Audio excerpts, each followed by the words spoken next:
all time is simultaneous. A planet has layers of energy grids around it that allow it to be experienced from its various time frames.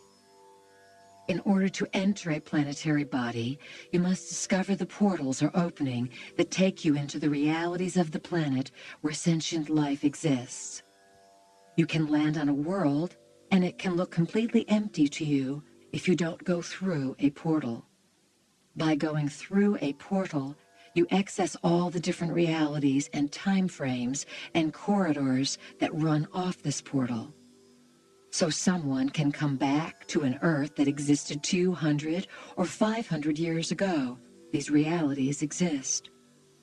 Layer upon layer of gridworks surround worlds. As these gridworks are shifted and moved, they create different realities and different energies.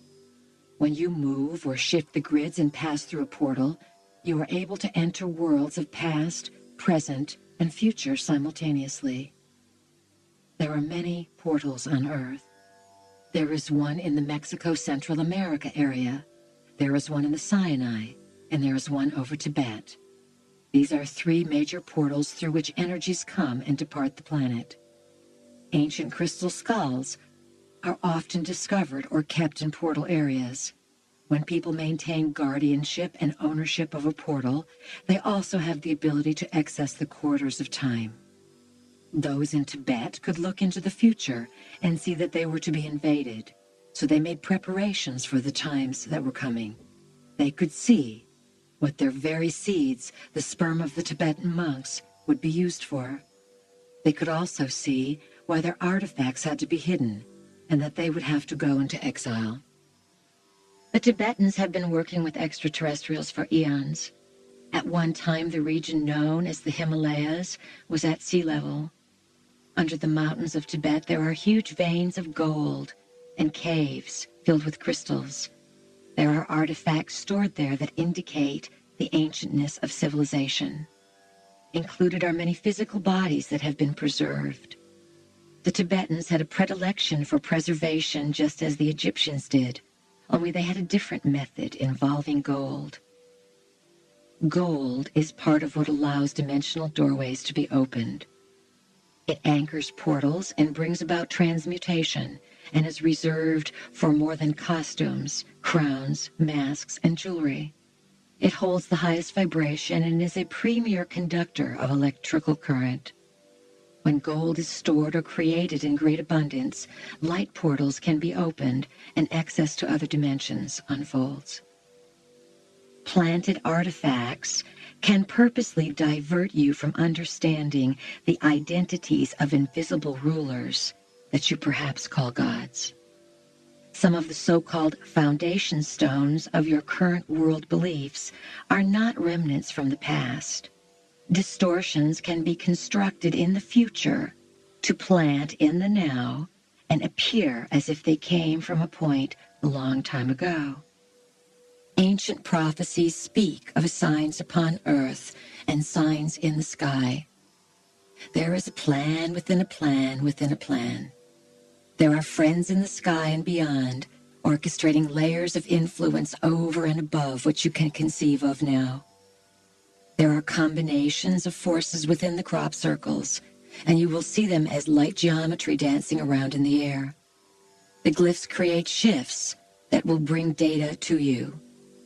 Then your challenge is to comprehend this new knowledge and to have your feet on the ground and your head at the top of the universe, all at the same time. Can you hold that imagery? You are vast, and you are capable of connecting with the deepest cosmos and grounding it into the earth.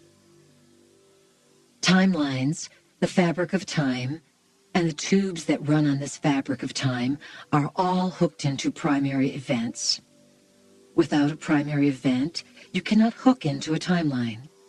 In other words, the secondary and tertiary webs need to be hooked into a primary event so that other timelines can use it as an anchor.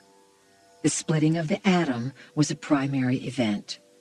So was the splitting of the second. Harmonic convergence was a primary event. Primary events can be public or private events, and are events through which the course of history is affected drastically. So, in order to anchor a new timeline onto the planet, there has to be a mass event taking place. A primary event is an occurrence that is registered within the prime webwork in the corridors of time as a pivotal juncture around which all of reality transits. It can be considered an event that is a turning point for the domain in which it transpires. Harmonic convergence was an orchestrated event impulsed from the future. It was sent from the future into the past and then reorganized into the present to create a whole through which the secondary and tertiary nets could be built and find a link onto the planet. What was the link? If these webs needed a primary event to link onto, what was it in the primary event that gave them the hold? It was the consciousness of the people. The libraries are on a version of the primary web that is closed down and inactivated. The libraries are guarded. It is not easy to get into a library these days, especially from the future. So the underlying time corridors are being constructed. Many, in order to own certain territories or to have greater influence over them, route specific timelines together. They have as many timelines link into each other as possible, or they avoid as many as they can, depending upon what the purpose is. When the secondary and tertiary events are established and built, it means that there will be a major opening in the corridor of time. This opening will allow many to come through the so-called officially approved channels. They will find an underground movement and doorways that simultaneously open in many other directions. Eventually, you will perceive a very different set of memories because you will change the past of your universe. This is how things are. We have told you that you come from your future and that we came back to change the past. We are very clever. We are changing the history of the entire universe by making a parallel universe.